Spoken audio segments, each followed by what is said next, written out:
नमस्कार, मैं अविनाश एक बार फिर से गोरखपुर की नई अपडेट लेकर के आप लोगों के सामने आया हूं। दरअसल खुशबू को बीते दिनों पुलिस ने उठा लिया था और खुशबू का ये आरोप है कि खुशबू को पुलिस ने थाने में थप्पड़ मारा था जबरदस्ती कबुलवाने के लिए।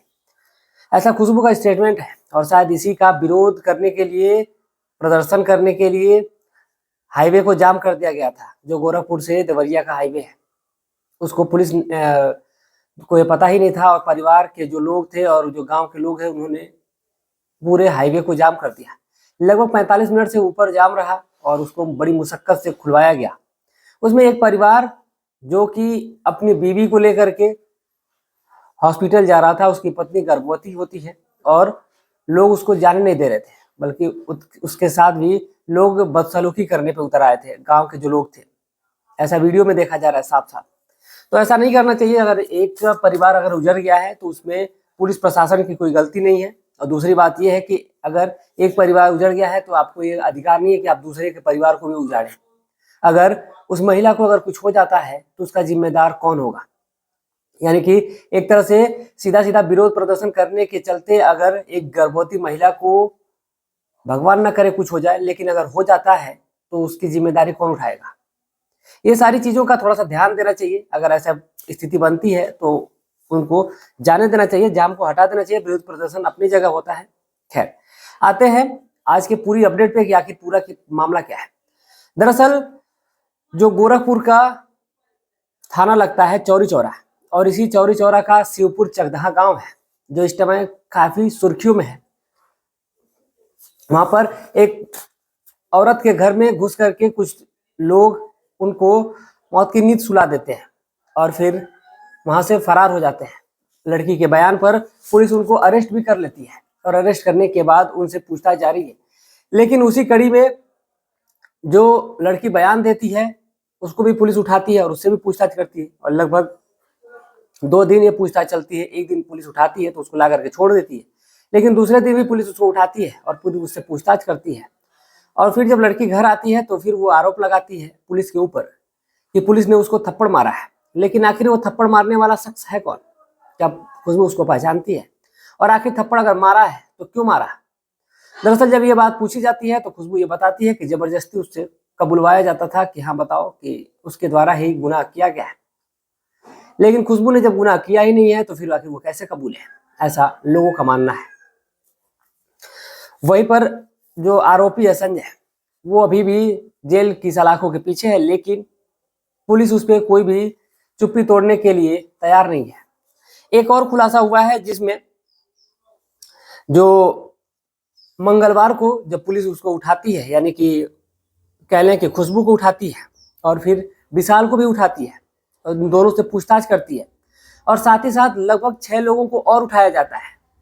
और उठाने के बाद पुलिस जब उनसे पूछताछ करती है तो इसी दौरान जो विशाल है वो रोने लगता है। और रोने के पीछे वजह यह भी थी कि वो बार बार ये कह रहा था कि जो उनके दोस्त हैं उनको छोड़ दिया जाए, उनका इससे कोई लेना देना नहीं। लेकिन आखिर विशाल उन किन दोस्तों की बात कर रहा था जिनको पुलिस से वो छुड़ाने की बात कर रहा था? आखिर विशाल थाने में रो क्यों रहा था? इन तमाम सवालों के जवाब अगर विशाल से बातचीत की जाए, विशाल से पूछा जाए, तो शायद वो बताएगा कि आखिर ऐसा क्यों हुआ था और पुलिस ने ऐसा क्यों किया था। साथ ही साथ उस व्यक्ति को भी पुलिस अरेस्ट कर लेती है जिसने कपूर जलाया हुआ था मंदिर में। एक स्टेटमेंट आया था कि अगले दिन मंदिर में कपूर जलाया गया था और ढेर सारा कपूर जलाया गया था। आखिर वो शख्स जलाने वाला था कौन? तो पुलिस ने उसको भी अरेस्ट किया और जब उससे भी पूछताछ जब पुलिस करती है तो फिर वो अपने बातों को कबूल लेता है और बताता है कि दरअसल वो नवरात्रि में प्रतिदिन मंदिर में कपूर जलाता है और शायद उस पर तो कोई ध्यान देता नहीं था, लेकिन उस दिन वो मामला तूल पकड़ा हुआ था और इसीलिए लोगों ने ध्यान दिया। तो इससे उस चीज का लेना देना कुछ भी नहीं है। मेरा पूरे नवरात्र मैं कपूर जलाता हूँ और ऐसा जब पूछताछ में पता चलता है तो वहां पर देखा भी जाता है और कपूर ढेर सारे जलाए गए थे। यानी कि पूरे नवरात्र जब जलाया गया तो फिर जाहिर सी बात है कि वहां पर ज्यादा कपूर की मात्रा होगी। ये 2 3 पहलू हैं जो सॉल्व हो जाते हैं। लेकिन तीसरी बात ये भी आ जाती है कि जो खुशबू की माँ का जो मोबाइल बरामद होता है कि ये एंड्रॉयड, मसले वाली बात ये है कि खुशबू, जिसकी उम्र लगभग 45 साल है, वो इंस्टाग्राम, फेसबुक और टेलीग्राम, व्हाट्सएप, ये सारी चीजें चला रही थी, सारी जगह एक्टिव थी। उसके कई सारे अकाउंट है, हर यानी कि हर सोशल मीडिया पे उसके अकाउंट है। लेकिन वही खुशबू, जिसकी उम्र महज अभी 18-19 साल है, 20 साल मान लेते हैं, वो लड़की जिसको फोन चलाना चाहिए, उसके हाथ में कीपैड फोन है, वो कीपैड फोन चलाती थी और माँ जो है वो एंड्रॉयड फोन चलाती थी। खैर, उसे हमें कोई लेना देना नहीं है, लेकिन अगर बात है तो भाई अब चर्चा का विषय तो है ही कि आखिर खुशबू कीपैड चला रही है और उसकी माँ जो है एंड्रॉयड चला रही है, आखिर ऐसा क्यों भी था। साथ ही साथ जो पुलिस के ने जो फोन बरामद किया था पूनम का, उसकी सीडीआर रिपोर्ट भी आई है। और आपको जान करके बड़ा ही ताज्जुब होगा कि खुशबू के फोन की अगर डिटेल की बात की जाए तो उसको छोड़ देते हैं अभी, लेकिन जो पूनम है, पूनम की ही जब रिपोर्ट आती है सीडीआर की, तो बड़ा ही चौंकाने वाली बात आ जाती है सामने। दरअसल 2500 पन्नों में पूनम की सीडीआर निकल करके आती है। पुलिस इसको बड़ी ही बारीकी से जांच कर रही है कि इसमें कितने संदिग्ध हैं। इसमें कुछ ऐसे नंबर हैं जिन पे कई घंटों घंटों बात की गई है और लगातार बात की गई है। खुशबू के भी जो सीडीआर निकल करके सामने आई है, उसमें भी ये सारी चीजें क्लियर है कि उसके द्वारा भी बहुत सारी बातें कई लोगों से हुई है और जिनमें कई घंटे बात हुई है। लेकिन आखिर वो शख्स है कौन? पुलिस उनसे भी जांच करेगी, पुलिस उनको भी अरेस्ट करेगी और अरेस्ट करने के बाद उनसे पूछताछ करेगी। लेकिन मसला ये था कि यहाँ पर कि आखिर खुशबू को पुलिस ने थप्पड़ क्यों मारा। दूसरी बात यह है कि बेटी कीपैड फोन चला रही थी और जो विशाल है और खुशबू है, ये जब चौरी चौरा जब ये वहां पर जो तहसील है वहीं पर गए हुए थे, तो वहां पर इनके साथ बदसलूकी की जाती है और इसी को लेकर के विरोध प्रदर्शन होता है और मामले को खींचा ताना जा रहा है। यहाँ पर न्याय दिलाने की बात नहीं की जा रही है, बल्कि इस मामले को तुल पकड़ाया जा रहा है। रोड जाम किया गया इसलिए कि उस पीड़ित परिवार को न्याय मिले, लेकिन न्याय नहीं मिल रहा है उसको।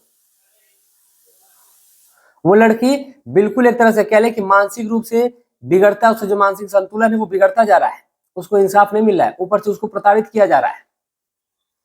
लेकिन कई सारे ऐसे पहलू हैं, जैसे कि हमने कमेंट अपना उठाया था, उसमें 90% ऐसे व्यक्ति हैं जिन्होंने कहा कि खुशबू ही कातिल है। लेकिन कुछ लोग ऐसा मानते हैं कि नहीं, खुशबू नहीं बल्कि संजय वाकई कातिल है। भाई दो पहलू है हमारे सामने और हम दोनों मुद्दों पे बात करते हैं। हमारा काम है कि निष्पक्षता से सारी बातों को आप तक पहुंचाना, तो वो चीजें हम आपसे करते हैं और हम आपसे राय भी लेते हैं। ऐसा नहीं है हम अपनी मर्जी से कोई भी चीज नहीं बोल सकते। हमारा मकसद यही है कि हम आपकी राय के आधार पर ही चलें। और जहां पे पोलिंग होगी, हम एक पोल डालने वाले हैं और उस पोल में आप हमें जरूर बताइएगा कि आखिर इसमें असली गुनहगार कौन है। जिसपे सबसे ज्यादा पोल होगा उसके बारे में भी हम एक फिर से वीडियो लाएंगे। और आप अपनी अगर शिवपुर चकदहा के इर्द गिर्द से अगर आप हमारे वीडियो को देख रहे हैं तो प्लीज हमें कमेंट करें और आप हमें मैसेज डायरेक्ट कर सकते हैं। हम आपको हमारा जो व्हाट्सएप ग्रुप का लिंक है वो आपको डिस्क्रिप्शन बॉक्स में मिल जाएगा। आप वहां से हमें डायरेक्टली मैसेज कर सकते हैं और आप हमसे जुड़ भी सकते हैं और आप हमें वहां की पल पल की रिपोर्ट भी दे सकते हैं। और हमें एक ऐसे व्यक्ति की जरूरत है जो हमारे साथ जुड़ करके वहां की अपडेट देता रहे, क्योंकि हम वहां से कई 100 किलोमीटर दूरी पर बैठे हुए हैं। तो अगर हमें ऐसा कोई व्यक्ति वहां पे मिलता है जो कि वहां की अपडेट देगा, तो फिर वो हमको व्हाट्सएप पे मैसेज कर सकता है, जिसका लिंक आपको डिस्क्रिप्शन बॉक्स में मिल जाएगा। आप हमसे वहां से जुड़ सकते हैं। खैर, जैसा भी अपडेट होगा हम आपको बताएंगे। लेकिन विशाल के द्वारा जो 6 दोस्त उसके पुलिस उठाती है, आखिर वो कौन है? उनको पुलिस ने क्यों उठाया है? आखिर उनसे क्या रिश्ता है, क्या मतलब है? एक बात करने के आधार पे पुलिस उनको कैसे उठा सकती है? खैर, पुलिस की मर्जी है, वो चाहे जैसे भी करके पूछताछ करेगी, वो उनके ऊपर डिपेंड करता है। दूसरी बात यह है कि आखिर वो जो 50 से ज्यादा लोगों की बात की जा रही थी, आखिर उसमें कितने गुनहगार हैं। पुलिस थोड़ी अगर चुप्पी तोड़ती तो बात समझ में आती है, पुलिस अगर बताती कुछ तो बात आगे भी बढ़ती, लेकिन कुछ बात ही नहीं आगे बन पा रही है और उनको न्याय नहीं मिल पा रहा है। दोनों परिवार न्याय के लिए मांग कर रहे हैं, यानी कि संजय कोटेदार की भी फैमिली न्याय की गुहार लगा रही है। लेकिन मसला यहीं फंस जा रहा है संजय कोटेदार के यहाँ कि जो उसकी बीवी थी वो कह रही थी कि सीडीआर जो है, माफी चाहते हैं, डीवीआर, यानी कि जो कैमरे की रिकॉर्डिंग है वो उस रात की यानी कि 29 मार्च की है, लेकिन वहां पर नहीं होती है, उस दिन कैमरा ऑफ था।